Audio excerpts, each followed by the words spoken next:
ओम नमः शिवाय। नमस्कार दोस्तों, आप समस्त श्रोतागण का आपके YouTube चैनल जीवन अमृत पर हार्दिक अभिनंदन है। आज हम बात करने वाले हैं 16 सोमवार व्रत कथा की। आज की वीडियो में आप रसपान करेंगे 16 सोमवार व्रत कथा की पूजा विधि, चालीसा, कथा और आरती। तो आइए भगवान भोलेनाथ का ध्यान करते हुए आज की वीडियो का आरंभ करती हूँ। आप सबसे अनुरोध है कि कथा का श्रवण हमेशा संपूर्ण करें ताकि इससे आपको कोई लाभ मिल सके। और वीडियो पसंद आए तो दिल से कमेंट बॉक्स में हर हर महादेव अवश्य लिखें। सोमवार का व्रत प्रायः दिन के तीसरे पहर तक होता है या पारण का कोई खास नियम नहीं है, किंतु यह आवश्यक है कि दिन रात में केवल एक समय ही भोजन की जाती है। सोमवार के व्रत में शिव पार्वती का पूजन करना कर माना जाता है। 16 सोमवार विधि तीनों की एक जैसी ही होती है। शिव पूजन के पश्चात कथा सुननी चाहिए। जिस प्रकार से आप प्रदोष व्रत, 16 सोमवार और भी व्रत एक जैसे ही हैं, परंतु सबकी कथा अलग अलग है। 16 सोमवार का व्रत को भगवान शिव को निमित्त किया जाता है। 16 सोमवार व्रत को संकट व्रत भी कहा जाता है। इस व्रत को मुख्यतः किसी बड़े संकट से छुटकारे के लिए संकल्प लेकर किया जाता है। यदि आप आर्थिक रूप से किसी संकट में फंसे हैं या घर में या पारिवारिक कोई आपको संकट आ रहा है, तो ऐसे में इस व्रत को करना अति उत्तम माना जाता है। इसके अलावा जिन युवतियों के विवाह नहीं हो पा रहा है, उन्हें भी विवाह को संकल्प करके इस 16 सोमवार व्रत को अवश्य ही करना चाहिए। आइए ऐसे में जानते हैं कि 16 सोमवार की पौराणिक कथा क्या है। एक समय श्री महादेव जी पार्वती के साथ भ्रमण करते हुए मृत्युलोक में अमरावती नगरी में आए। वहाँ के राजा ने शिव मंदिर बनवाया था, जो कि अत्यंत भव्य एवं रमणीक था तथा मन को शांति पहुँचाने वाला था। भ्रमण करते समय शिव पार्वती भी वहाँ ठहर गए। पार्वती जी ने कहा, हे नाथ, आओ आज इसी स्थान पर चौसर पासे खेलते हैं। खेल प्रारंभ हुआ। शिव जी कहने लगे, मैं जीतूंगा। इस प्रकार उनकी आपस में वार्तालाप होने लगी। उस समय पुजारी जी पूजा करने आए।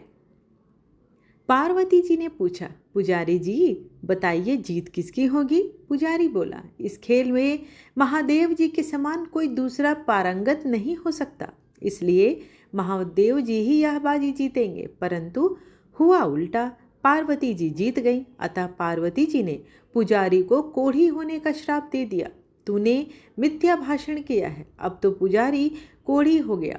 शिव पार्वती जी दोनों वापस चले गए। कुछ समय पश्चात अप्सराएं पूजा करने आई। अप्सराओं ने पुजारी के उस कोढ़ी होने का कारण पूछा। पुजारी ने सब बातें बता दी। अप्सराएं कहने लगी, पुजारी जी आप 16 सोमवार का व्रत करें तो शिव जी प्रसन्न होकर आपका संपूर्ण कष्ट हरेंगे। पुजारी जी ने अप्सराओं से व्रत की विधि पूछी। अप्सराओं ने व्रत करने और व्रत के उद्यापन करने की संपूर्ण विधि बता दी। पुजारी ने विधि पूर्वक श्रद्धा भाव से व्रत प्रारंभ किया और अंत में व्रत का उद्यापन भी किया। व्रत के प्रभाव से पुजारी जी रोग मुक्त हो गए। कुछ दिनों बाद शंकर पार्वती जी पुनः उस मंदिर में आए। पुजारी जी को रोग मुक्त देखकर पार्वती जी ने पूछा, मेरे दिए हुए श्राप से मुक्ति पाने का तुमने कौन सा उपाय कर लिया? पुजारी जी ने कहा, हे माता, अप्सराओं द्वारा बताए गए 16 सोमवार के व्रत करने से मेरा यह कष्ट दूर हुआ है। पार्वती जी ने भी 16 सोमवार का उत्तम व्रत किया, जिससे उनसे रूठे हुए कार्तिकेय जी अपनी माता से प्रसन्न होकर आज्ञाकारी हो गए। कार्तिकेय जी ने पूछा, हे माता, क्या कारण है कि मेरा मन सदा आपके चरणों में लगा रहता है? पार्वती जी ने कार्तिकेय जी को कहा, 16 सोमवार के व्रत का महात्म्य कथा बतलाई तथा कार्तिकेय जी ने भी इस उत्तम व्रत को किया और उसका बिछड़ा हुआ मित्र मिल गया। अब मित्र ने भी इस व्रत को अपने विवाह होने की इच्छा से किया। फलतः वह विदेश गया। वहाँ के राजा की कन्या का स्वयंवर था। राजा ने प्रण किया था कि हथनी जिस व्यक्ति के गले में वरमाला डाल देगी, उसी के साथ राजकुमारी का विवाह करूंगा। वह ब्राह्मण मित्र भी स्वयंवर देखने की इच्छा से वहाँ और एक ओर जाकर बैठ गया। हथनी ने इसी ब्राह्मण मित्र को माला पहनाई। तब राजा ने बड़ी धूमधाम से अपनी राजकुमारी का विवाह उसके साथ कर दिया। तत्पश्चात दोनों सुखपूर्वक रहने लगे। एक दिन राजकन्या ने पूछा, हे नाथ, आपने कौन सा पुण्य किया जिसे हथनी ने आपके गले में वरमाला पहनाई? ब्राह्मणपति ने कहा, मैंने कार्तिकेय जी द्वारा बताए गए 16 सोमवार का उत्तम व्रत किया है, जो कि विधि विधान श्रद्धा भक्ति से किया जाता है, जिसके फलस्वरूप मुझे तुम्हारी जैसी सौभाग्यशाली पत्नी मिली। अब तो राजकन्या ने भी सत्य पुत्र प्राप्ति के लिए व्रत किया और सर्वगुण संपन्न पुत्र प्राप्त किया। बड़े होकर पुत्र ने भी राज्य प्राप्ति की कामना से 16 सोमवार का व्रत किया। राजा के देवलोक होने पर इसी ब्राह्मण कुमार की राजगद्दी मिली। फिर भी वह इस व्रत को करता रहा। एक दिन उसने अपनी पत्नी से पूछा, सामग्री शिवालय से ले चलने को कहा, परंतु उसने पूजा सामग्री अपनी दासियों द्वारा भिजवा दिया। जब राजा ने पूजन समाप्त किया तो आकाशवाणी हुई, हे राजा, तुम इस पत्नी को त्याग दो, नहीं तो राजपाट से हाथ धोना पड़ेगा। प्रभु की आज्ञा मानकर उसने अपनी पत्नी को महल से निकाल दिया। तब वह अपने भाग्य को कोसती हुई एक बुढ़िया के पास गई और अपना दुखड़ा सुनाया तथा बुढ़िया को बताया, मैं पूजन सामग्री राजा के कहे अनुसार शिवालय में नहीं ले गई और राजा ने मुझे निकाल दिया। बुढ़िया ने कहा, तुझे मेरा काम करना पड़ेगा। उसने स्वीकार कर लिया। तब बुढ़िया ने सूत की गठरी उसके सिर पर रखी और बाजार भेज दिया। रास्ते में आंधी आई तो सिर पर रखी गठरी उड़ गई। बुढ़िया ने डांट कर उसको भगा दिया। अब रानी बुढ़िया के यहाँ चलते चलते एक आश्रम पहुंची। गुसाई जी के उसे देखते ही समझ गए कि यह उच्च घराने की अबला विपत्ति की मारी है। वे उसे धैर्य बंधाते हुए बोले, बेटी, तुम मेरे आश्रम में रह सकती हो, किसी प्रकार की चिंता मत करो। रानी आश्रम में रहने लगी, परंतु जिस वस्तु को वह हाथ लगाती वह वस्तु खराब हो जाती। यह देखकर गोसाई जी ने पूछा, बेटी, किस देव के अपराध से ऐसा होता है? रानी ने बताया कि मैंने अपने पति के बात की उल्लंघना की है और शिवालय में पूजन के लिए नहीं गई, जिससे मुझे यह घोर कष्ट उठाना पड़ रहा है। गोसाई जी ने शिव जी से उसके कुशल क्षेम की रक्षा हेतु और प्रार्थना किया, बेटी, तुम 16 सोमवार का उत्तम व्रत विधि के अनुसार करो। तब रानी ने विधि पूर्वक व्रत पूर्ण किया। व्रत के प्रभाव से राजा को रानी की याद आई और दूतों को उसकी खोज में भेजा। आश्रम में रानी को देख दूतों ने राजा को बताया। तब राजा ने वहां जाकर गोसाई जी से कहा, महाराज, यह मेरी पत्नी है, मैंने इसका परित्याग कर दिया था, कृपया इसे मेरे साथ जाने की आज्ञा दे। शिव जी की कृपा से प्रति वर्ष 16 सोमवार का व्रत करते हुए वे आनंद के साथ रहने लगे और अंत में शिवलोक को प्राप्त हुए। इस कथा को सुनने के पश्चात शिव जी की आरती अवश्य करनी चाहिए। गाय के शुद्ध कच्चे दूध को शिवलिंग पर अर्पित करना चाहिए। यह करने से मनुष्य के तन मन धन से जुड़ी सारी परेशानियां खत्म हो जाती है। इसके बाद शिवलिंग पर शहद या गन्ने का रस चढ़ाएं। फिर कपूर, इत्र, पुष्प, धतूरे और भस्म से शिव जी का अभिषेक कर शिव आरती करें और अपनी मनोकामना पूर्ति के लिए हृदय से प्रार्थना करें।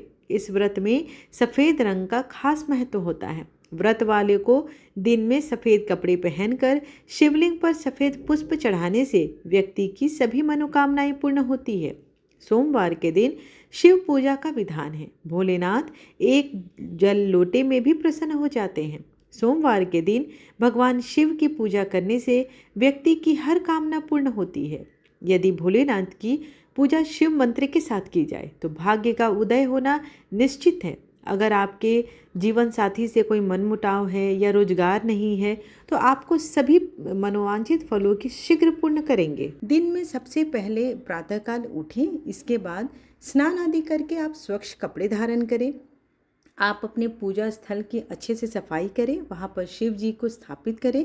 तत्पश्चात आप धूप दीप नैवेद्य उन्हें अर्पित करें। शिवलिंग है तो कच्चा दूध और गंगा जल से अभिषेक करें। इसके बाद सायंकाल में भगवान शिव की विधिवत पूजा करने का विधान है, क्योंकि शिव जी की पूजा प्रदोष काल अर्थात सायंकाल में होती है। साथ ही आप शिव चालीसा का पाठ करें। अंत में शिव और माता गौरी दोनों की पूजा करें और दोनों की ही आरती भजन करें।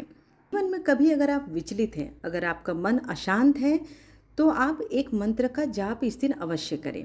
ओम तत्पुरुषाय विद्महे महादेवाय धीमहि तन्नो रुद्रः प्रचोदयात्। आप इस मंत्र का जाप करें, इससे आपको बहुत ही लाभ मिलेगा।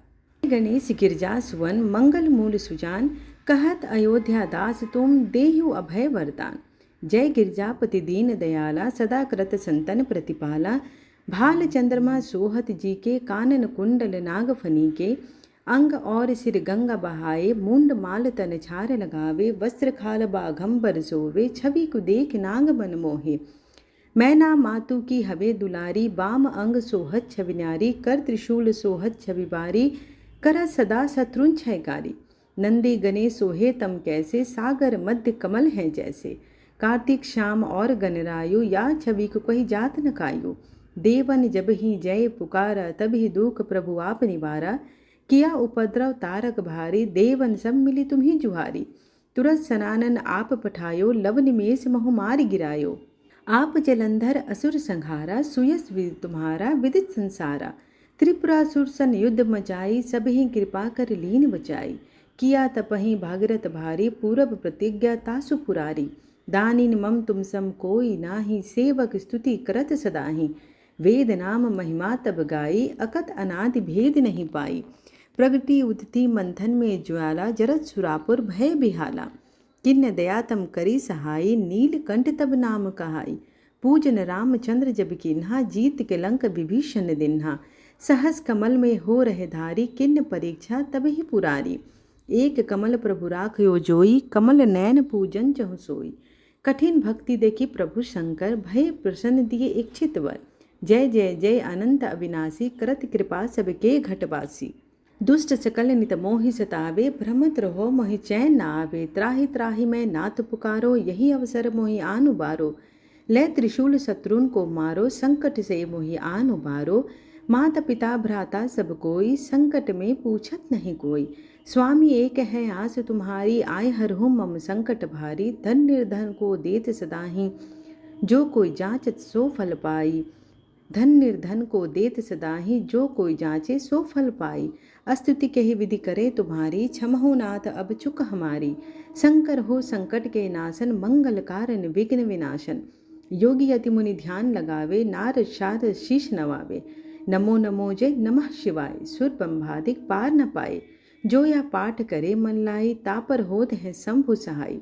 ऋणिया जो कोई हो अधिकारी, पाठ करे सो पावनहारी। पुत्रहीन कर इच्छा कर जोई, निश्चय शिव प्रसाद तेई होई।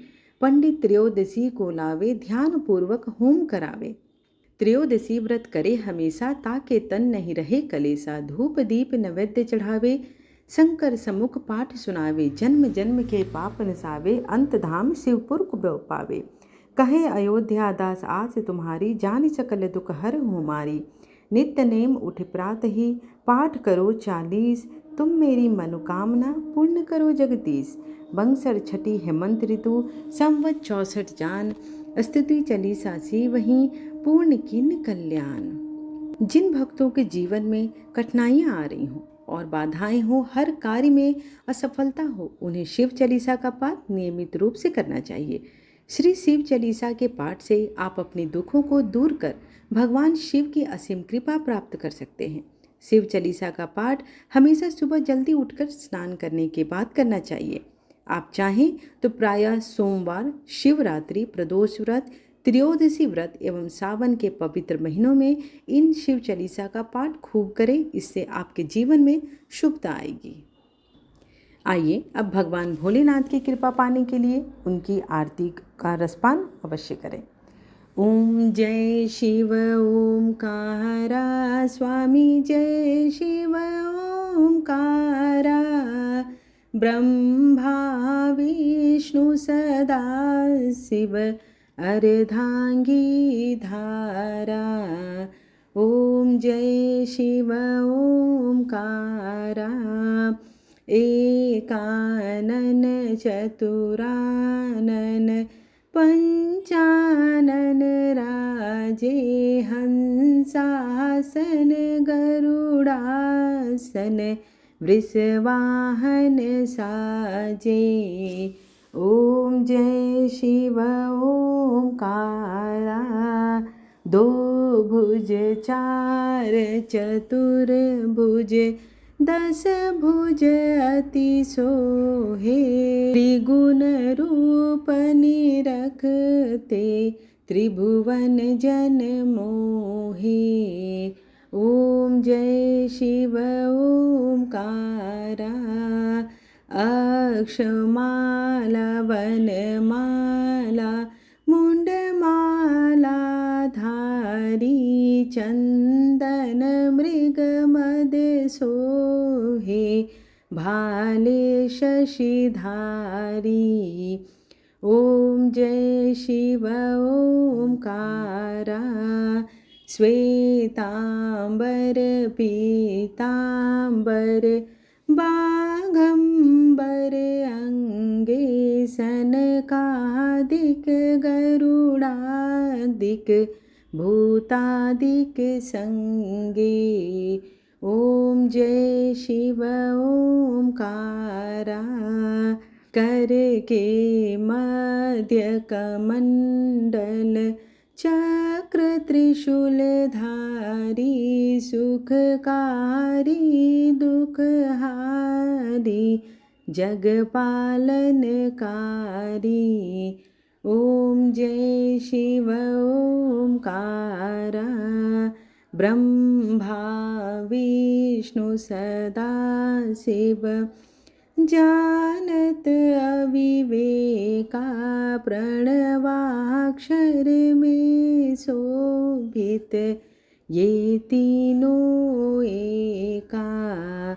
ओम जय शिव ओमकारा, त्रिगुण स्वामी जी की आरती जो कोई नर गावे, कहत शिवानंद स्वामी सुख संपत्ति पावे। ओम जय शिव ओमकारा, लक्ष्मी सावित्री पार्वती संगा, पार्वती अर्धांगी, शिव लहरी है गंगा, भो सोहे त्रिपुरारी। ओम जय शिव ओमकारा, पर्वत सोहे पार्वती, शंकर कैलासा, भांग धतूर का भोजन भस्मी में है वासा। ओम जय शिव ओमकारा, जटा में गंग बहत है, गले मुंडल माला, शेष नाग लिपटावत ओढ़त मृग छाला। जय शिव ओमकारा, काशी में विश्वनाथ विराजे, नंदी ब्रह्मचारी, नित उठ दर्शन पावत महिमाति भारी। ओम जय शिव ओमकारा, ब्रह्मा विष्णु सदा शिव अर्धांगी धारा, प्रभु जय शिव ओमकारा, ब्रह्मा विष्णु सदा शिव अर्धांगी धारा। जय शिव ओमकारा, कर्पूरगौरं करुणावतारं, संसारसारं भुजगेन्द्रहारं, सदा वसन्तं हृदयारविन्दे, भवं भवानी सहितं नमामि।